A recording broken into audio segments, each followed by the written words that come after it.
Namaste. My name is Preeti Chaudhary, and you are watching LinkedIn Member Spotlight COVID Warriors Meds for More with Dr. Marcus Ranney and Dr. Raina Mehta Ranney. A very good evening and a warm welcome to both of you. First of all, thank you for your frontline service, and how are you both doing today? Very well, thank you. Thanks for having us, Preeti. Yeah. Absolute pleasure. Such a harrowing time that has been going on for the past 14 months. I don't think anybody other than you can understand that to the right of its root and the smallest of nuances. Marcus, I would like to sort of start this conversation with you. Last year, you were a volunteer with BMC, which is the Brihan Mumbai Metropolitan Corporation, and you were working at the front line in the slums during the peak of the first wave. Could you please help us understand a little bit of those experiences, those emotions? Because I think it is extremely important to share lived experiences and hear it from medical practitioners who've been there, done it all, seen it all. Over to you. Thank you. Yeah, it's very surreal to think that it was just over a year ago, and we all thought that, well, none of us really knew how long it would last. And the fact that we still feel like we're in that situation 1 year out, and all of us have aged considerably, I think, in the last 12 months compared to many years gone by. I'd been out of clinical medicine for well over a decade by that point in time. Once I left the UK and moved to India, as you know, Preeti, I've been more and more involved in business and the other side of health and well-being. And I just felt that it was the right thing to do, that I had a set of skills that was very, very important for our species. And we, of course, discussed the risks at home. We've got 2 young kids and what it would mean for us and everything around us. But we did what we could to mitigate. And honestly, those 4 months were probably amongst the most purpose-filled work that I've ever done. Going deep into communities in Mumbai. And for people who are watching, they may remember that last March and April is when the pandemic really started to hit India. It started very slow and then it ramped up very quickly. And the slums in Mumbai were a hotspot. Dharavi was the hotspot for COVID. And so I was assigned to the area between Worli and Dadar, which is in Mumbai, going into slum communities. And this is even before we had wide-scale testing available in those days. And it seems so strange to even think about now. We had less than 100 tests per city per day available. So most of the work was based truly on clinical history taking alone, identifying people with symptomatic disease, coughs, colds, etc., and then triaging the most important of them to then go and get one of those valuable tests, or the rest of them managing in the community through isolation and symptomatic relief. So that was a really interesting time now looking back, and how much we've progressed since then. We've got tests available, we've got contact tracing available, we've got apps now, we've got so many more medications available as well. It really seems like it was a different time altogether, but I'm so grateful that I was in a position to do that service. Thank you so much for that, Marcus. And once again, no amount of Thanksgiving can be enough for that. Dr. Raina, I would like to understand from you, you were also going to your clinic, you were serving there. What was the scene like? What was the general sentiment of the very young or the very old, who sort of did not know what to do, where to go? Because, I mean, for that matter, we did not even have half the knowledge of what we have 13 months on.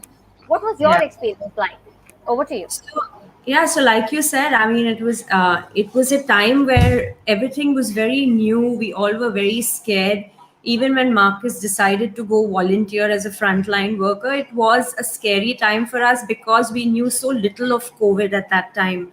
And like with 2 young kids at home, I mean, like we really had to discuss this and give it a lot of thought before saying, okay, this is an important step, so go ahead and do that.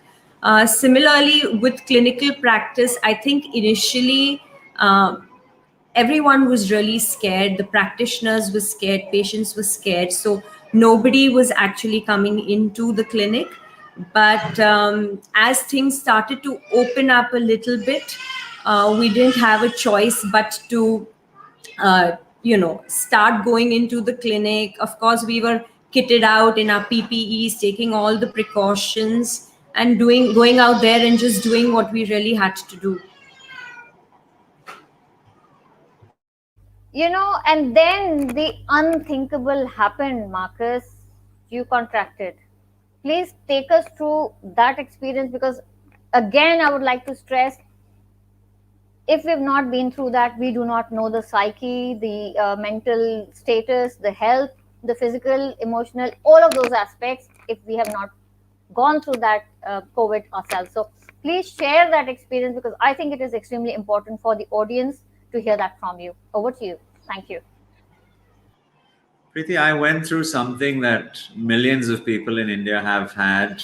We've unfortunately lost 300,000 of our fellow citizens because of this virus.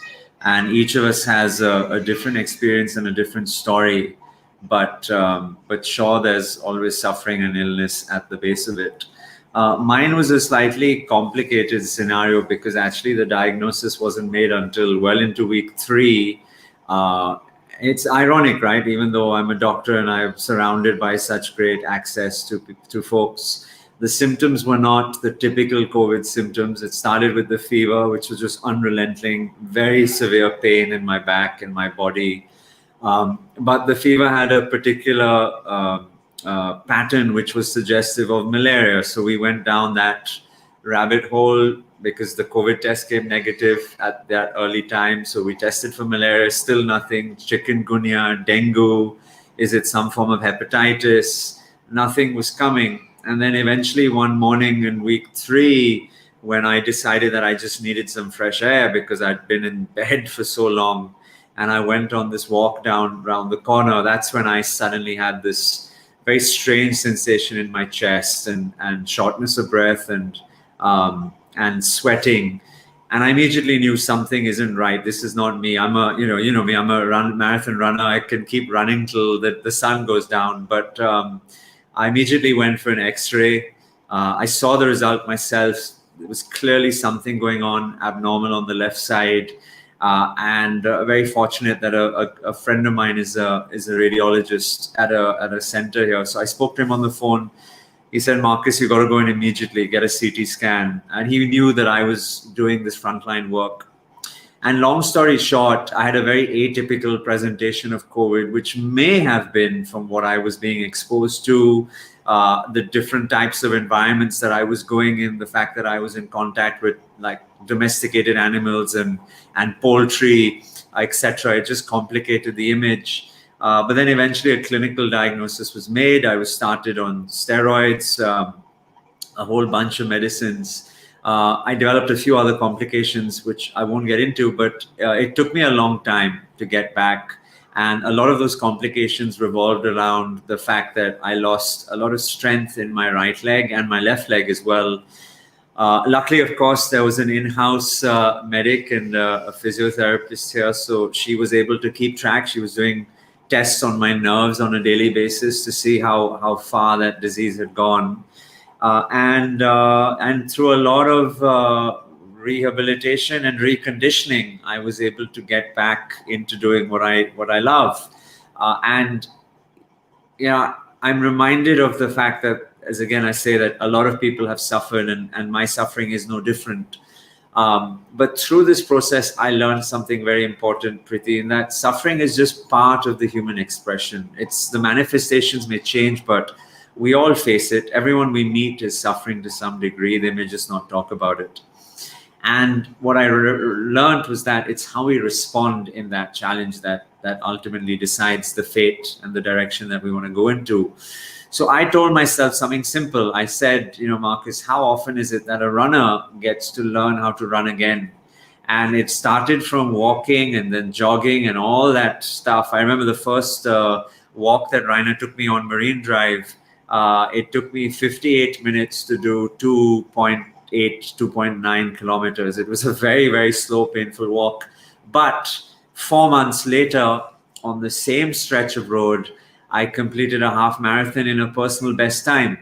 and that was something I was really proud of. It's not a full marathon. It's. I mean, I say it's only 21, but it's something that I know what I had to go through to complete it.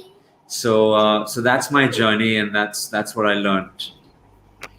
Thank you so much for being so transparent and open about that, Marcus. Totally appreciate it. Rena, that brings me to you. Two young children at home. Somebody, your husband who's contracted COVID, and you are at the same time working outside, kids at home, husband not well. What was going on through your mind, your heart, and the overall household? Please take us down that memory lane. It'll help. Thank you. Yeah, so it was, of course, a very stressful time because, like I mentioned earlier, COVID was all very new at that time. We didn't really know what to expect out of it. And like Marcus mentioned, he had a very atypical set of presentations. He had his COVID, his RT-PCRs also came negative a couple of times, so we didn't really know what we were dealing with. So it was we went through like a whole bunch of diagnoses, and finally he was clinically diagnosed as COVID. So yeah, it was really stressful when we finally learned that it was COVID. It was we weren't sure whether we were going to get it, whether the kids were going to get infected with it.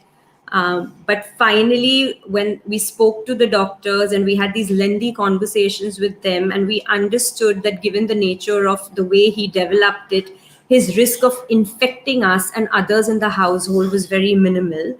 That was a huge relief. So at least we knew that we were okay.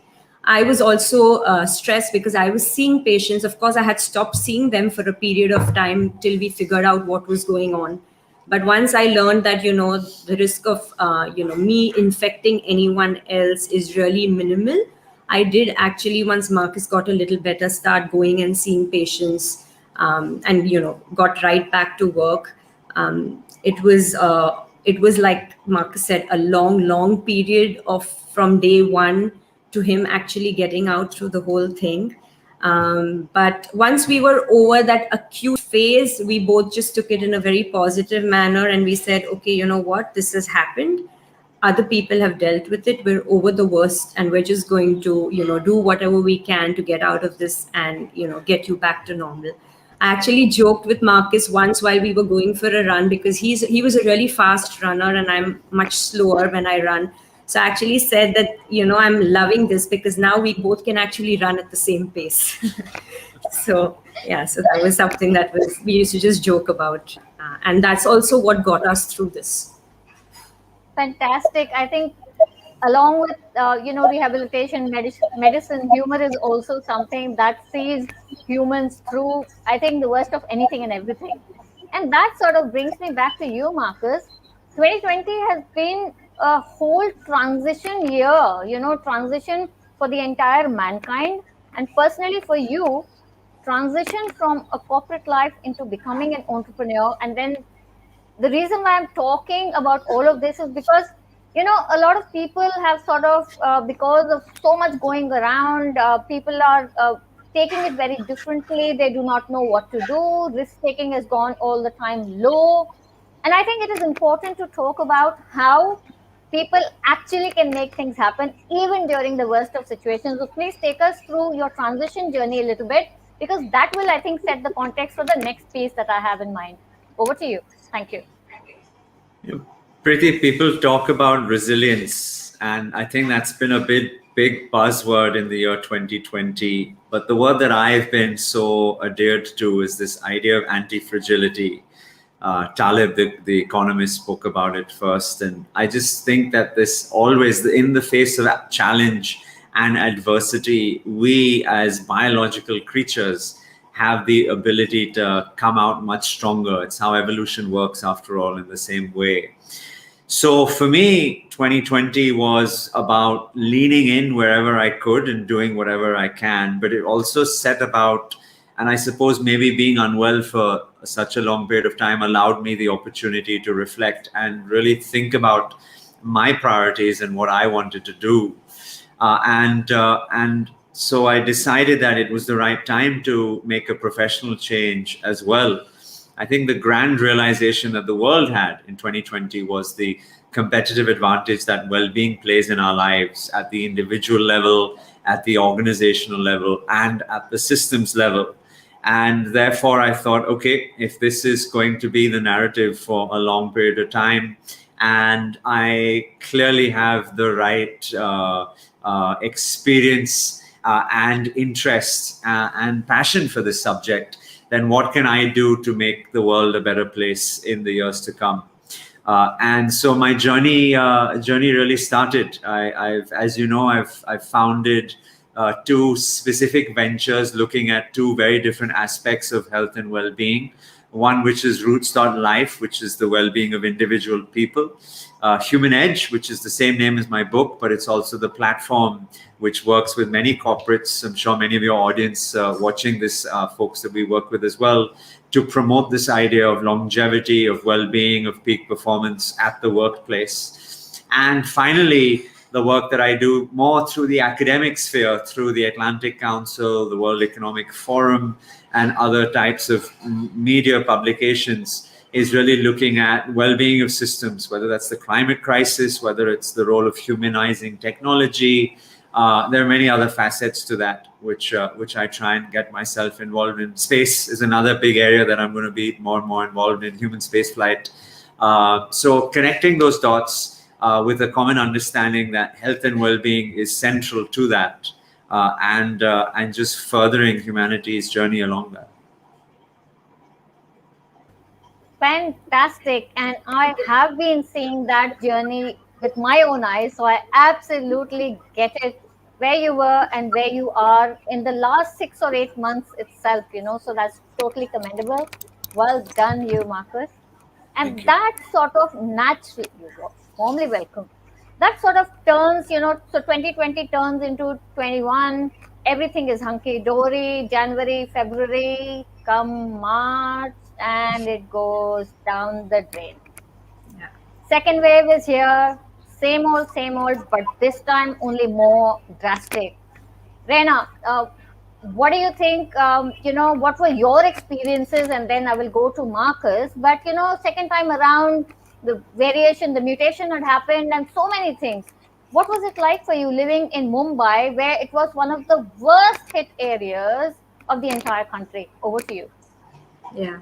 So, like you said, we thought we were past the worst of it.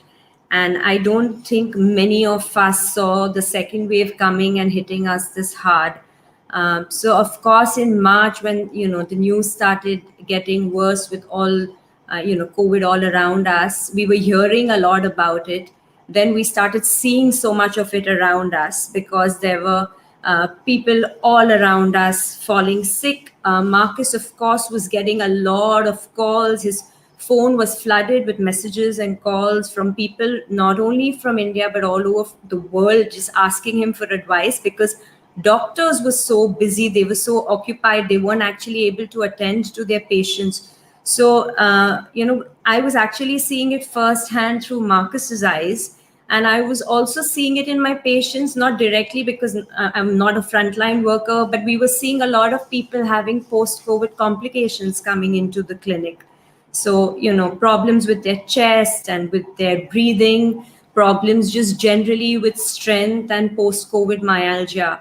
So it was all very real for us. COVID was very close to home. And then we were seeing the devastation that the second wave was bringing all around us as well. So it was really sad to see all of this happening around us. And we were trying whatever we could in our own little way to help.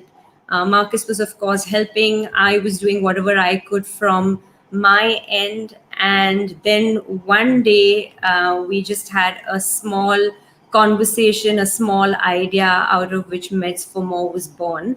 And we'll tell you more about that and how that happened as well. Absolutely. And that brings me back to Marcus. Marcus, you'd had that experience in the first wave. When you compare the first wave to the second wave, in your medical and personal observations, what were the critical differences and why did everything go so haywire? What was the root cause? And share your experiences, please. Over to you.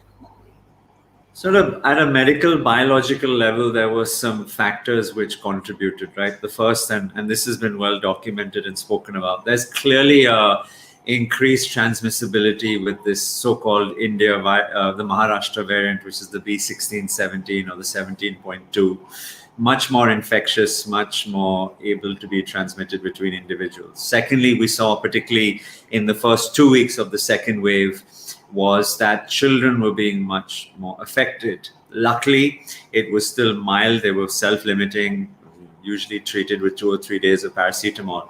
But there were clearly some differences between what we'd seen the first time and what we were seeing the second time. Also, just anecdotally, the second time around, compared to the first time, if there was a member of the house who had COVID, it was maybe the one person, maybe two. This time around, if one person in the house had COVID, the entire house had COVID. And a lot of my patients were literally 5-6 people in an apartment that were all falling sick at the same time. So there were clearly medical issues. If we then look at societal challenges, India really brought on a lot of this itself, right? There was a high degree of complacency and hubris that we went through. The vaccine was available, but people weren't very forthcoming. They weren't going to have the vaccine. We did not adopt COVID behaviors. We had large cricket matches. We had large convenings of people. We had, all the other stuff that everyone is fully aware of what was going on for a variety of reasons. So this happened. We were ill prepared. We didn't take the learnings from the first time around. We didn't have enough infrastructure that could be turned on overnight. And so, unfortunately, a lot of people have suffered. Now, part of the rationale between how I believe this idea for Meds for More even came about was the understanding that COVID affects lives, but it also affects livelihoods. It affects the daily wage earner's ability to earn a living. The cost of medicines are hugely stacked against those individuals who have no affordability, because a strip of Faviflu or course of Faviflu costs anywhere between 2,000 to 3,000 rupees, which is almost a monthly salary for a lot of people, etc.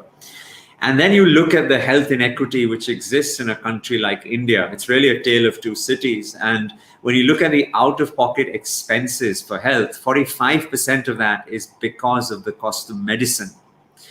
So all of these were just thoughts and probably subconscious ideas which were going on in the head. And then one afternoon, May the 1st, it was a Saturday, I think it was, and a member of our domestic help, his son tested positive on the RT-PCR. And so he called and he said, "Can I bring the report?" I said, "Of course." And when he was coming, Raina and I were talking about how can we help. And that's when I realized that in the building that we live in, I had 3 patients who I was seeing, and all of whom had just finished their quarantine. So I put a message on the building group and I said, "Guys, anyone with any leftover medicine at home, just send it to me. And if it's okay, I'll check it and then I'll pass it on to someone who needs it." And that's when we realized that if one building can come together to save one life, then imagine what an area could do, imagine what a city could do, or even what a country can do for its people. Absolutely right. I mean, so inspiring and so amazing. Between the two of you, please take me through exactly what this initiative is all about and what are some of the milestones that you have achieved so far. I'm sure there's a lot that is going on there, but I would really like to know a few of the most important things, whether it is a short-term sort of an initiative or a long-term initiative, and some of those milestones, and then I will sort of expand on that. Over to you guys. Thank you. Okay. So Meds for More, as you know, it started with just a very small, simple idea. And then we decided to do this for our local neighborhood. From there on, it just kind of exploded. We started getting requests from people all over the city, asking us to be a part of this initiative because people just resonated with it. It was such a simple idea to provide unexpired leftover medicines that people had in their homes and just donate it to those who could not afford or access these medicines. And I think the simplicity of the idea was something that people really loved. They resonated with it, and they felt that it was something they could also replicate and help us with. And I think that's why the initiative just took off. And now we have more than 150 volunteers all over Bombay, maybe more than that, even contributing towards this initiative. The number keeps growing every day. We've also reached, outside Bombay, a lot of cities. We've gone live in fact, 4 other cities in addition to Bombay, which is Delhi, Calcutta, Ahmedabad, and Bangalore. So we're there as well. And we have city teams who are now in charge of those cities as well. We help them, we just give them the model that we're following, and then they do the similar thing for their cities and plug into certain collection centers, and from the collection centers, these medicines go towards our NGO partners, from where they reach the rural areas and help the people in need. So we've grown from a very small idea to almost becoming something that's a pan-India movement. And Marcus, help me understand the corporate side of it, but before that, take us through any other milestones that are in the offing, that are waiting in the wings, and then we sort of understand the business side of it. Here was Raina telling us absolutely about the spot on human connect, the emotion side, the identification side of it. Please take us through the other side of it as well, because in totality, I think this makes a lot of sense, and the long term sort of plans that you have for this initiative. Over to you. Thank you. Essentially, what we've created is a channel. It's a channel connecting people who have with people who need. The problem we're solving for right now is accessibility and affordability of medicines for COVID. But one can easily imagine the same channel, the same energy being directed towards another disease like malaria or cardiovascular disease or diabetes, or even a famine or a drought or another type of natural calamity, right? So that's the first idea that we really discovered what was actually coming together. This energy of people is basically, and that's why someone even called us the Robin Hood mission, is taking it from where there is to where it's required. Now, there's clearly a lot of emotional aspects to this, but the area that I actually focus my energies on is the templatization of what we're trying to do, because it's not it's a very difficult mission for sure, but there are lots of things that need to be overcome. You're collecting medicines. That medicine is being moved into a collection center. That medicine then needs to make its way to an NGO. An NGO needs to have the right license to check the medicine, to segregate the medicine, to package it, to then dispense it to parts of India that needs it. It then needs to be prescribed under the right laws and prescription requirements, etc.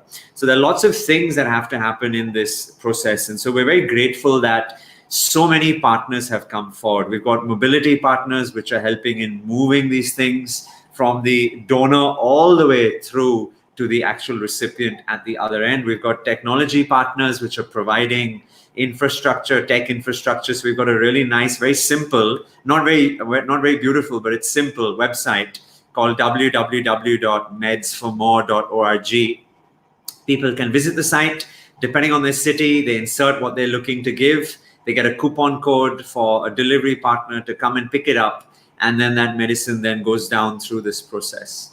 So we've had partners that had to be brought on board, the right NGOs, of course, the right diligency around NGOs to make sure that these then reach the people in the right conditions, free of cost. That's of course very important, that there's no maladaptive behavior going on through the process as well.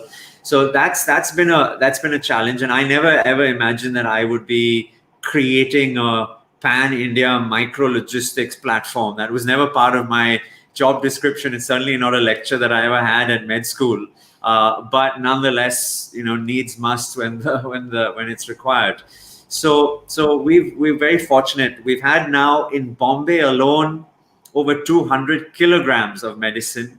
We're going to be doing the first round of collections in the other 5 cities that we're live over the weekend. We've got thousands of volunteers actually across every part of India. Of course, we are active in 5 cities, but there are so many cells that are now cropping up in other parts of the country which are being inspired by this act, and they're acting locally as well. And so I'm so happy to see that happen as well, this whole idea of giving. And the last thing that I'll mention, Preeti, specifically because of your audience as well, is we now have corporates who are reaching out to us. So HDFC Sales is one of them.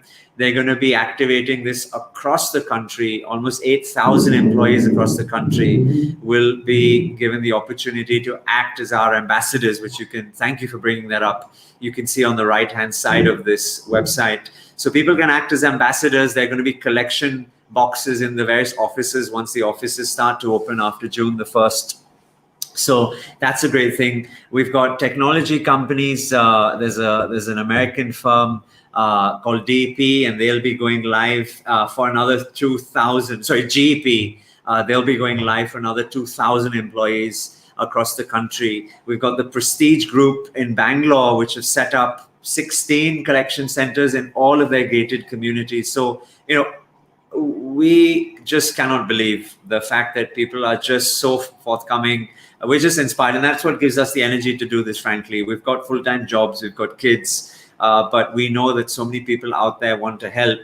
So if there's anyone else watching who wants to participate, you can reach out to us on LinkedIn. I'll be more than happy to try and bring you into the fold. And you know what? That is what was going through my head just now as you were speaking.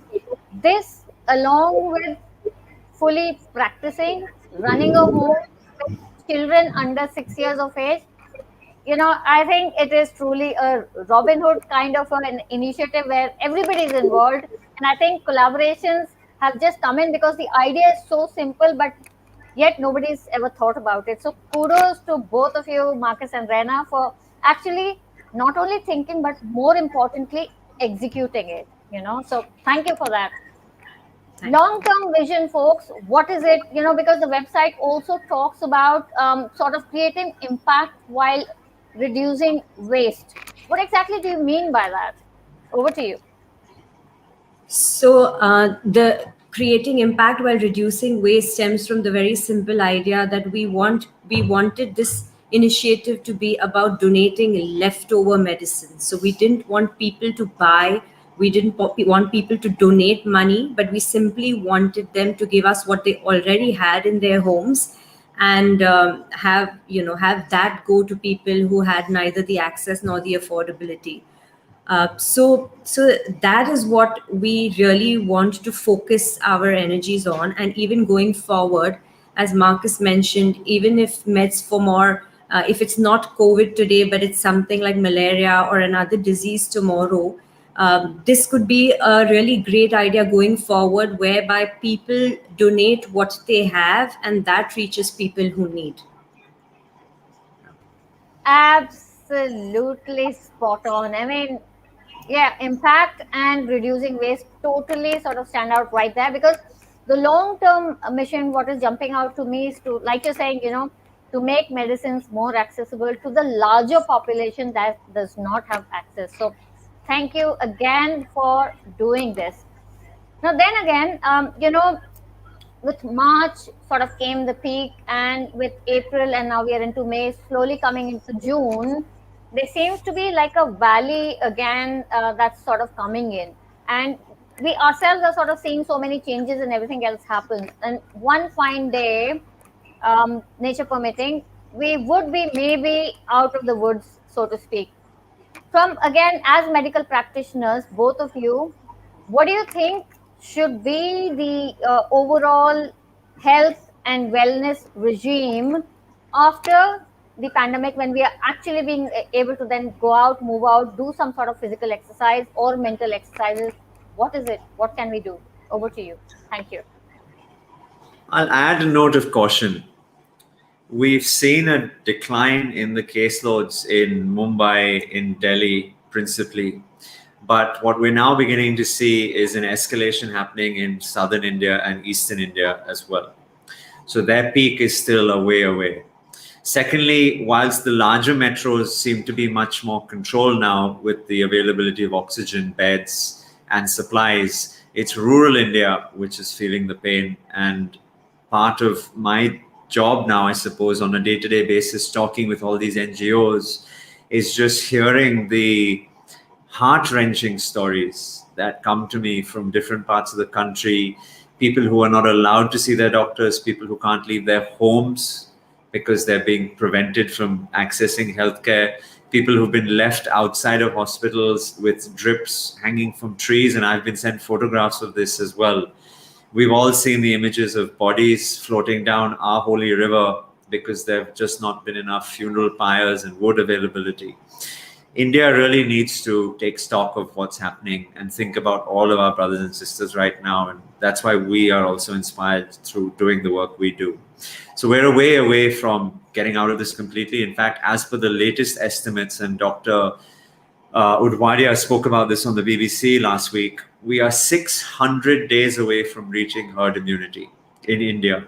We have a long way to go with regard to the vaccine program, which is the only way out. So everyone watching, please make sure you get your vaccine, and also make sure that the elders at home, your domestic help at home, and everyone around you, your employees, your office workers, etc., they all get the vaccine. That's going to be the only way that we can go out of this. I just wanted to say that because I don't want the lessons to be lost of what we've learned from the second wave, which was because of human behaviors and complacency. Your question is absolutely spot on regarding well-being. And you know, I've said this before on your programs, Preeti, self-care and self-love is not selfish.